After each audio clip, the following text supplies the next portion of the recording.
Hey guys, so we are finally going to do a review of this EOtech HWS XPS2, the 300 blackout reticle. So this is going to be a 2-for-1 review. I'm going to go over the specifics of the actual optic itself, and then we're going to dive into the reticle because this is a very specific reticle, obviously designed for 300 blackout.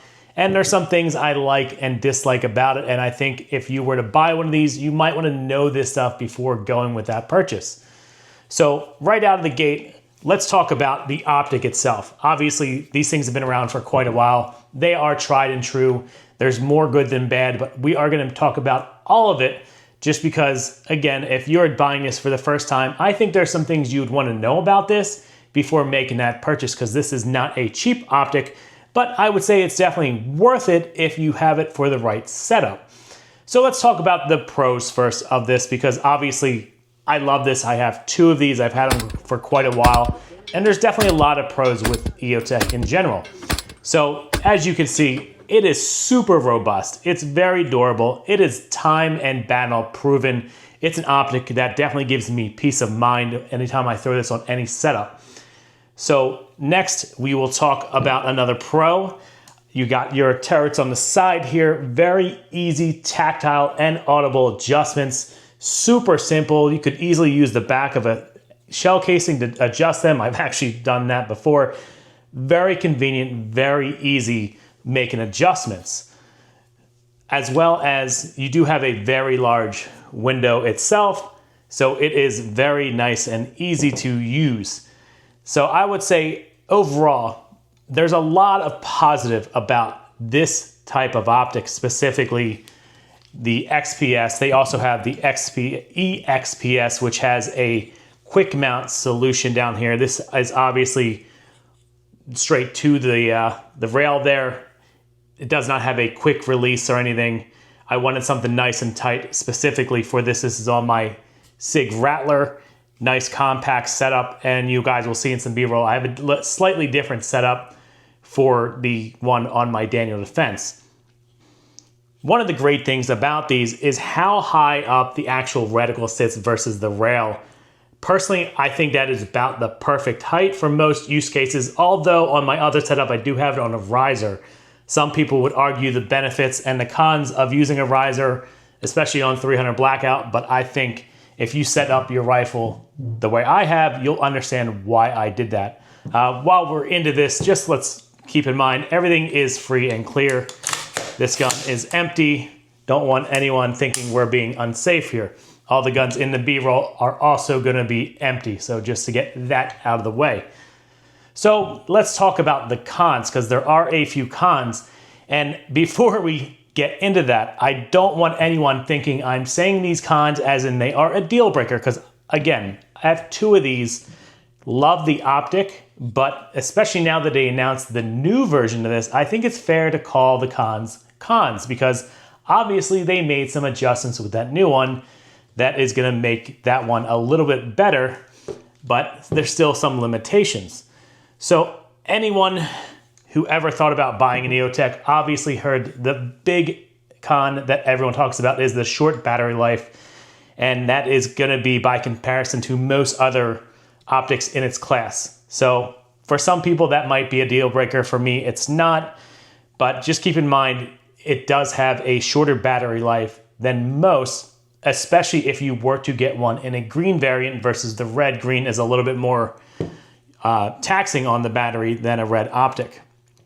Now, the other thing that is definitely a con that they changed with the new one is there's no shake to wake. So anytime you go to use this optic, you gotta hit one of the 2 buttons on the XPS2. The buttons are on the back here, and we'll talk more about how that could be an issue in a little bit.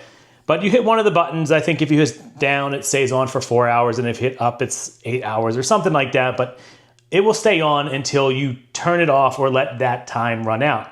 Again, on an optic where the battery does not have the greatest life, that could be seen as something you don't like, but again, not a deal breaker for my use case scenario.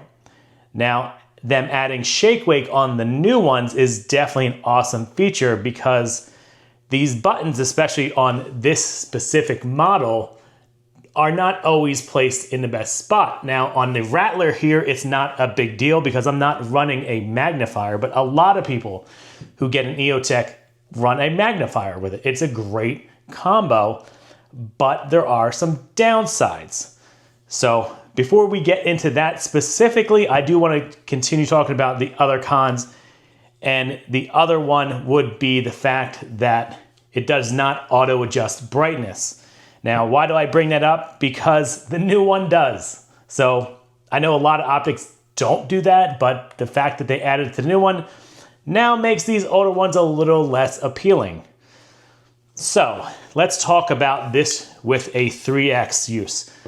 So as I have it set up right here, you can easily get to these buttons. But if you would have your magnifier, which would run directly behind here, these buttons get very, very hard to hit. Again, why is that a big deal? Well, if you have to grab this gun and it has a 3x and you need to get to it right away and use it right away, you then have to turn the optic on if it's not already on because you don't have shake to wake. So that could definitely be an issue. Now, they saw that, they addressed it in a new one. I'm not gonna beat on that too much, but I will note that on my other 300 Blackout setup, what I do like is, since it is on a riser and I have my 3x on a flip, when it's up, the buttons are much easier to get to. Now, when it's down, not quite as much. I can kind of get to the down button a little bit, but it's definitely a weird position. I gotta get my thumb in there. But is it usable? Yes. Is it something as a buyer you should be aware of? Absolutely, especially if you're gonna be running a magnifier. Now, why am I specifically harping on that for the XPS2? Well, to get the 300 Blackout reticle, the one that has this fancy little setup here and has the little diagram up top, which we're gonna talk about the pros and cons of that in a minute. If you wanted this one, you can only get this on the XPS2.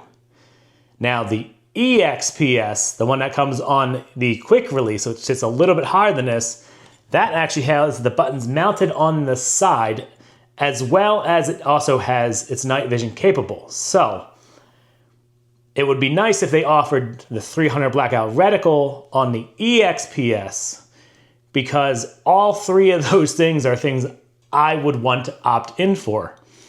Not that I need this much higher, but it would be nice to have the quick release. The buttons on the side would be amazing, and obviously night vision, you can never go wrong having it, even if you don't need it, because if you ever do get night vision, it's already built in. You don't have to buy another optic. So keep that in mind, that the 300 Blackout reticle is strictly tied to the XPS.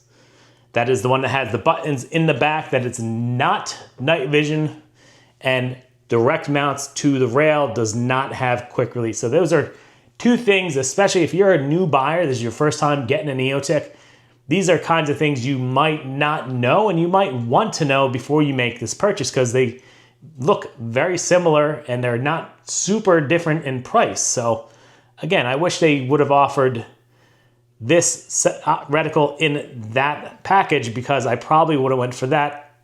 Although, I don't know if I would have went for the 300 Blackout now knowing what I know.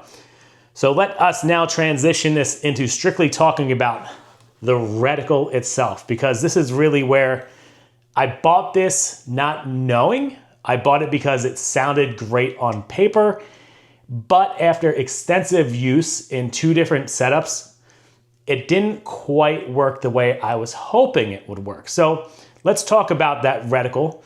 It is, the traditional donut, but this has two dots. Their whole concept of that setup is that you'd have one dot set for your supers, and by default, because you can't adjust just the second dot, by default, the second dot would be set for subs. Now, here's the big disclaimer that I missed, and I bet most people who bought this missed. When they calibrated that optic, they used very specific grains at a 16-inch barrel. Now, I don't know about you. I've never come across anyone running a 16-inch 300 Blackout barrel. Why? Because it's really unnecessary And it kind of defeats the purpose of what 300 Blackout was designed for to begin with. The big pro of 300 Blackout is that you can get them in these shorties and run it. So why would you want a 16-inch 300 Blackout? You're never gonna get the distance that you really want it. If you had a 16-inch, it's not gonna outperform a 5.56 on distance. So to me, that was kind of silly to use that barrel to set your parameters. Now I tested this with and without my 3X and with supers and subs. And I can say, for me personally, using 115 grain, 110 grain, and 220 grain, I could not get it to actually match this, where if I was hitting one spot with supers, I was hitting the other dot with subs. It just was not working. The difference for me was dramatic. Now, I know someone's gonna argue in the comments with me, well, if I would have used their setup, it would probably match. Yeah, but most of us who have a 300 Blackout are not gonna have a 16-inch barrel. And most of us, if we're buying this optic, we're buying it because we think it is better for 300 Blackout for what we have. And I would argue for most cases, that's not actually true. So that's definitely something to keep in mind, guys, because honestly, the way I look at 300 Blackout is you have one of two cases, and I can't think of many people other than range use who run supers and subs. If you're setting up your gun, you're primarily setting that up for one or the other. Like this here, this is my bag gun, my truck gun.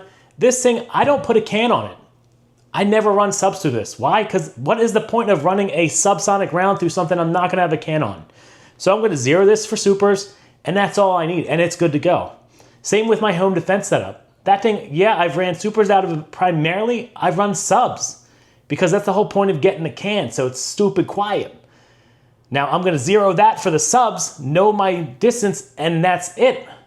So I'm sure there's some use cases out there where people are gonna argue that you'll need both, but in reality, at least as a civilian, I don't see many people setting this up for a specific use and needing to know both zeros. So you're probably asking, well, what would I get instead?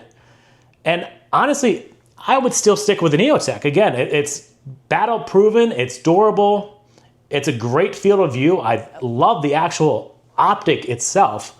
Granted, this one has a few quirks that I would not go towards. I'd rather go with the EXPS, especially for the setup when I have the magnifier. This does work on this setup because I don't have anything behind it. But if I were to do it again, I would like having the quick release. That's just a feature I like on some stuff. So what would I get instead? I would probably get the single donut. I think one dot is really all you need, especially for 300 Blackout. Now, if you were gonna be using this for longer distance, if this was on a 5.56 build and you wanted something that you could get out the range, yeah, they do have reticles that have more dots on there. And I could see that being practical if you need to know your holdovers for longer range. Totally get that. But again, coming back to this specific one for 300 Blackout, I think the single dot in the donut is all you need, because most likely you're probably gonna set that for subs or supers, and you're gonna run it like that. That's gonna be what you need. So I would do that. Honestly, I would get the green variant just because I love green dots. I think they, for my eyes personally, they look better. Yeah, they are a little more taxing on the battery, but I personally like them. And last but not least, I would like to have night vision. Not that I need it right now, but when I do get night vision, it's gonna be nice to not have to replace this dot. It's already built into it.